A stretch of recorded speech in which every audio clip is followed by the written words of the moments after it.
The traditional rulers in this country have governance structures that stretch right down to the very heart of the smallest village and individuals that populate this country. Apart from being the people who look after their populations and custodians of our culture and traditions, they also have and play a very, very important role in securing the people of this country. But I think one of the problems why security broke down in Nigeria totally is a lack of recognition of the traditional institution in the Constitution of 1999 as amended. And I'm sure even distinguished Senator Lalong knows that this will pass this chamber and pass the other chamber and go to the state houses to assemblies. Because outside the public hearing, it will require constitutional amendment to be able to effect this. So we are just starting a long haul, and all these issues will be discussed, canvassed, and by various arms of government at the state level, at the public hearing and all that before we can bring it into reality. But I think it's better we start by pointing out that we need to give stronger rules to our traditional rulers and strong recognition for them. I'm just aligning myself.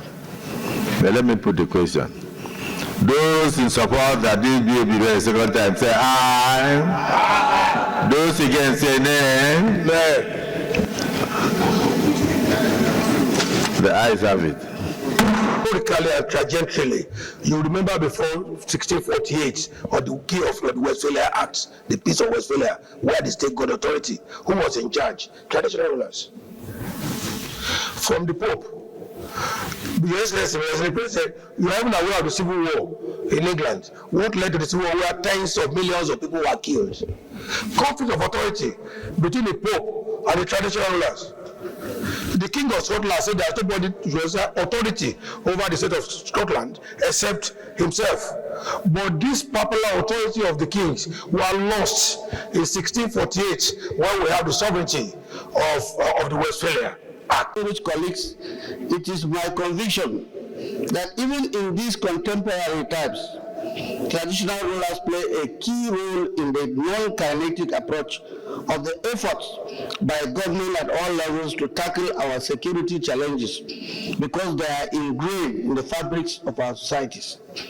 In conclusion, I urge you all to support this bill for second reading and eventual passage into law in order to spur better synergy between traditional rulers and government. Thank you, Mr. President.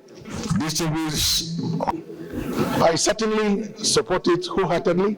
I've always felt that traditional institutions must have a defined role within the Constitution, and this is what this bill seeks to achieve. I am aware historically that in the 50s we had a House of Chiefs in Ibadan, and I'm sure there's another one in Kaduna where they played very important roles in the society. As a matter of fact, Mr. President and my colleagues, I was told that the House of Chiefs in Ibadan and the rest of them played a significant role in discussing and negotiating our independence, what later became Nigeria in 1960. So I was taken aback, actually, when I now found out eventually that they were sidelined. There are no more roles for them. But I know from my own background that traditional institutions all over the country have a lot of role to play. I was brought up in such an environment.